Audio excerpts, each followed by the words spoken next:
ये आवाज है भरोसे का, सच क्या है।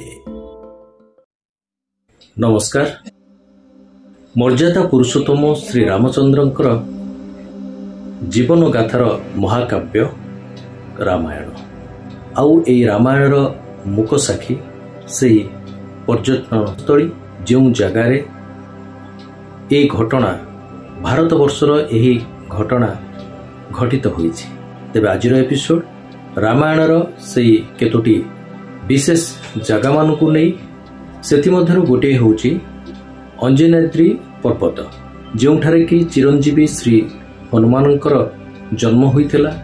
तेबे आसंतु आजिर एपिसोड रे आमे बुली जिबा सेही जगह जोठारे महावीर श्री हनुमान जन्म लाभ करथिले। भारतर पुरातन इतिहासर पादचिह्न पुराणर कालजयी गाथा रामायण आउ रामायणर मुख साक्षी एई भारत भूखंड। भारतर अनेक स्थान आज भी प्रमाण दिए पुराणरे संगठित अनेक कथा को, जेपरी लंकागढ़र रावणर अवस्थिति, अशोक बाटिका, राम सेतु,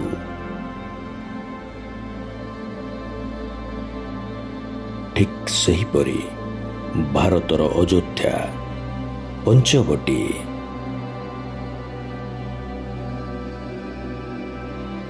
महेंद्रगिरी,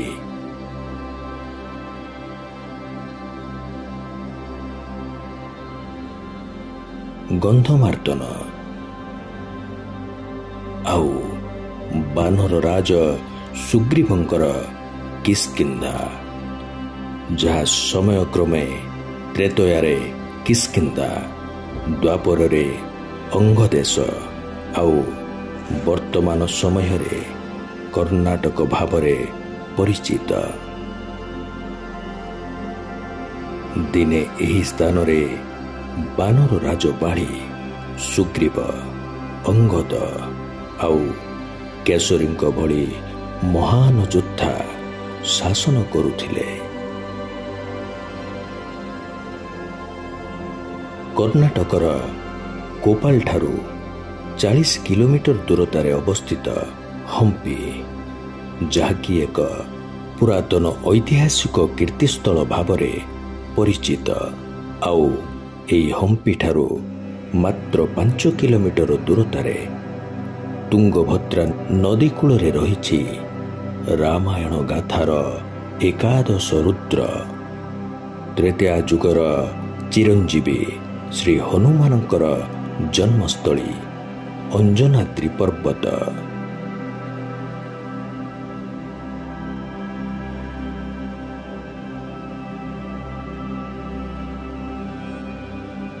पर्वत शिखर रे रहिछि अंजना पुत्र श्री हनुमानंकर एक मंदिर। शिखर पर्यंत जीवा पाई पर्वतर पाददेशरू शिखर पर्यंत अतिक्रम करने को पड़ी थाए 575 गोटी पहाच।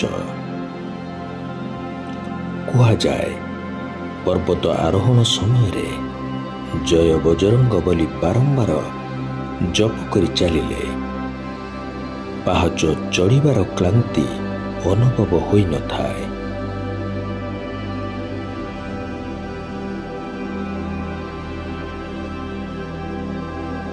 शिखर रे थिबा मंदिर भितर रहिछि 2 हस्त को भक्ति मुद्रा रे रखी उपवेशन करिथिबा बजरंग बलींकर एक विशालकाय प्रस्तर विग्रह।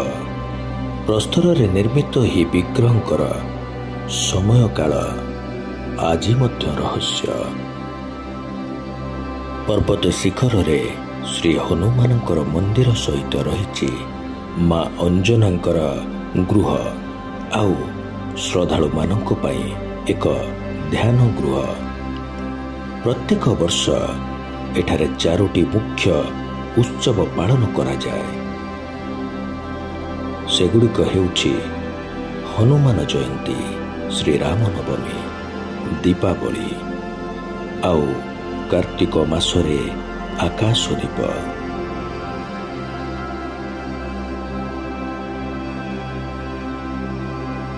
ଅନୁଭବୀ ଶ୍ରଦ୍ଧାଳୁଙ୍କ ମତରେ ଏଠାକୁ ଭକ୍ତି ମନରେ ଆସୁଥିବା ଶ୍ରଦ୍ଧାଳୁମାନେ କେବେ ଖାଲି ହସ୍ତରେ ଫେରନ୍ତି ନାହିଁ।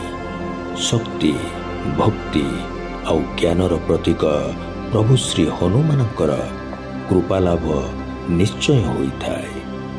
ଜୟ ସନାତନ, ଜୟ ଶ୍ରୀରାମ, ଜୟ ହନୁମାନ।